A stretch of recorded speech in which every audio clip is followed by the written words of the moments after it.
14 июль президенти Ҷумҳурии Тоҷикистон пешвои миллат муҳтарам Эмомалӣ Раҳмон ва раиси Маҷлиси Миллии Маҷлиси Олии Ҷумҳурии Тоҷикистон, раиси шаҳри Душанбе муҳтарам Рустами Эмомалӣ дар ноҳияи Исмоили Сомонии пойтахт бинои нави Вазорати Адлияи Ҷумҳурии Тоҷикистонро ифтитоҳ намуданд.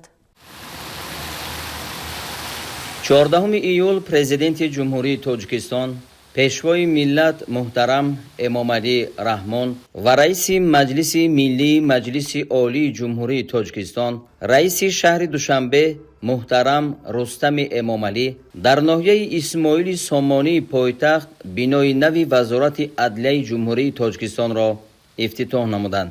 Иншоот аз ду қисм иборат буда дар бинои якум ҳуҷраҳои кории роҳбарият, воҳидҳои сохторӣ, маркази қабули шаҳрвандон, толорҳои маҷлисӣ, машваратӣ, китобхона, ҳуҷраҳои хизматӣ, компютерӣ, видеоконференсия ва мисли инҳо ҷойгир карда шудааст. дар маҷмӯъ дар бинои нав инфраструктури зарурӣ барои фаъолияти самараноки кормандони мақомоти адлия муҳайё гардидааст.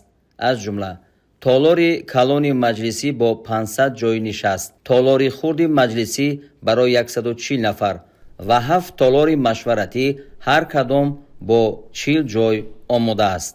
5 мизоҷ А3 лутфан гузаред бар афзанаи 4. маркази қабули шаҳрвандон, китобхона, бойгонӣ, синфхонаҳои компютерӣ, типография, ҳуҷраҳои видеоконференсия, сервер, ошхона, амборҳо, толори машқ бо таҷҳизоти варзишӣ, ҳуҷраҳои таҷҳизоти зидди сӯхтор аз ҳуҷраҳои техникии вазорат маҳсуб меёбанд. бо мақсади рақамикунонӣ ва автоматикунонии фаъолияти сабти асноди ҳолати шаҳрвандӣ, низоми иттилоотии сабти асноди ҳолати шаҳрвандӣ таҳия ва ҷорӣ гардида аст. дар ин низом зиёда аз 250 кормандони сабти асноди ҳолати шаҳрвандӣ дар 68 шаҳру ноҳия амалӣ менамоянд. ҳамзамон рақамикунонӣ ба ҳисобгирӣ, нигоҳдории дарозмуддат, таъмини дастрасии фаврии сабтҳои бойгонии асноди ҳолати шаҳрвандӣ, низоми идоракунии бойгонии сабти асноди ҳолати шаҳрвандӣ таъсис шудааст. дар мақомоти сабти асноди ҳолати шаҳрвандӣ зиёда аз 35 миллион сабтҳо маҳфуз аст. айни замон зиёда аз 1 миллион 700 ҳазор сабтҳо рақамӣ карда шуда ба ин низом ворид карда шудааст. рақамикунонии сабтҳои бойгонӣ зина ба зина идома дорад. иншоот дар асоси дастуру супоришҳои роҳбари давлат муҳтарам Эмомалӣ Раҳмон ба хотири фароҳам овардани шароити мусоиди корӣ ва беҳдошти сатҳу сифати хизматрасониҳои давлатӣ бунёд шуда, бо таҷҳизоти муосири техникӣ ва технологияҳои рақамӣ таъмин мебошад. тавассути ин таҷҳизот сабтҳои бойгонии мақомоти сабти асноди ҳолати шаҳрвандӣ зина ба зина рақамӣ кунонида карда шуда дар низоми идоракунии бойгонии сабти асноди ҳолати шаҳрвандӣ ворид карда мешавад.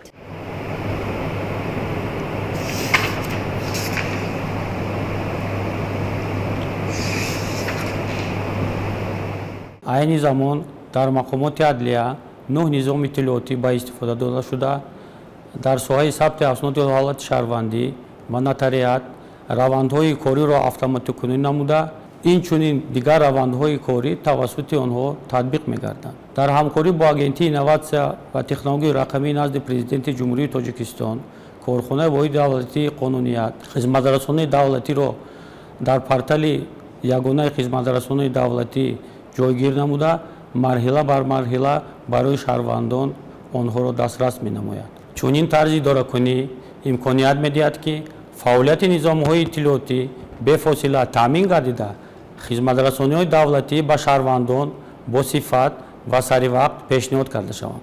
мавриди истифода қарор гирифтани бинои нави Вазорати Адлия қадами муҳим дар самти рушди инфрасохтори мақомоти адлия буда, барои татбиқи ислоҳоти соҳа, гузариш ба низоми муосири идоракунӣ ва рақамикунонии хизматрасониҳо мусоидат хоҳад намуд.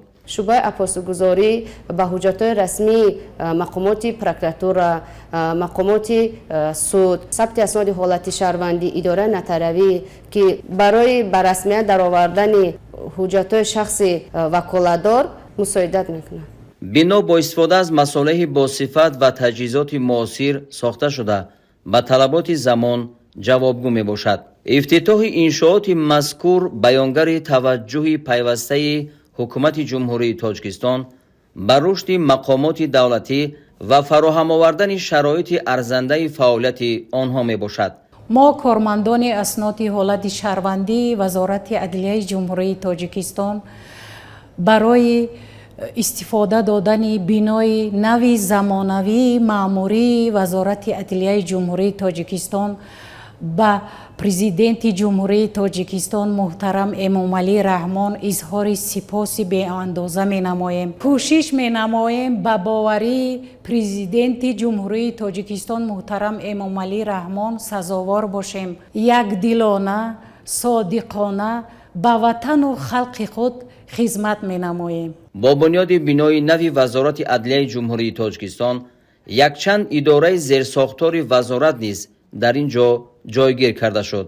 иншооти нави вазорати адлияи ҷумҳурии Тоҷикистон дар доираи сиёсати созандагии роҳбарияти олии кишвар ба истиқболи ҷашни 35-солагии истиқлоли давлатии ҷумҳурии Тоҷикистон бунёд гардидааст.